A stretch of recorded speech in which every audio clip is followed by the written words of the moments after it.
रात के 10 बज रहे थे। आसमान पर चांद था मगर रोशनी कम, जैसे किसी ने उसकी चमक छीन ली हो। हवा में हल्की सी खनकी थी। कमरे के कोने में एक बूढ़ी औरत कुर्सी पर बैठी थी। हाथ में एक पुरानी तस्वीर थी जिस पर अंगुलियां बार बार फंसल रही थीं। तस्वीर में एक नौजवान मुस्कुरा रहा था, उसका बेटा अहमद। पिछले 5 साल से वो तस्वीर ही उसका सहारा थी। अहमद बाहर मुल्क गया था रोजगार के लिए। जाते वक्त वादा किया था, उम्मी बस 2 साल, फिर हमेशा आपके पास रहूंगा। 2 साल 5 बन गए। वादा हुआ में तहलील हो गया, जैसे बहुत से वादे जो वक्त के साथ मर जाते हैं। लेकिन वो औरत नहीं बदली। हर शाम चाय के 2 कप रखती, एक अपना एक अहमद के लिए।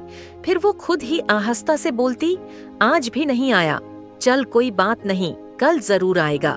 मोहल्ले वाले कहते, बीबी ज़ीनत को कोई समझाए, बेटा अब नहीं आएगा, मगर वो सिर्फ मुस्कुरा देती।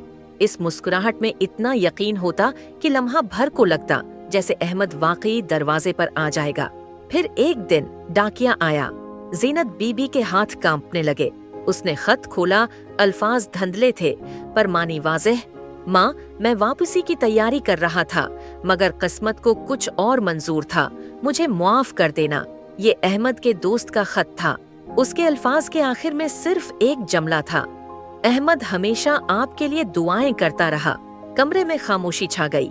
ज़ैनब बीबी ने खत सीने से लगाया।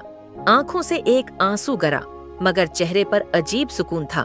रात गए वो अपनी कुर्सी पर बैठी रही। सुबह जब दरवाजा खोला गया वो खामोश थी, जैसे वादे की तकमील का वक्त आ गया हो। मेज पर 2 कप रखे थे, एक खाली, दूसरा आधा भरा हुआ, और उनके बीच अहमद की तस्वीर जिस पर धूप की एक नर्म किरण पड़ी हुई थी।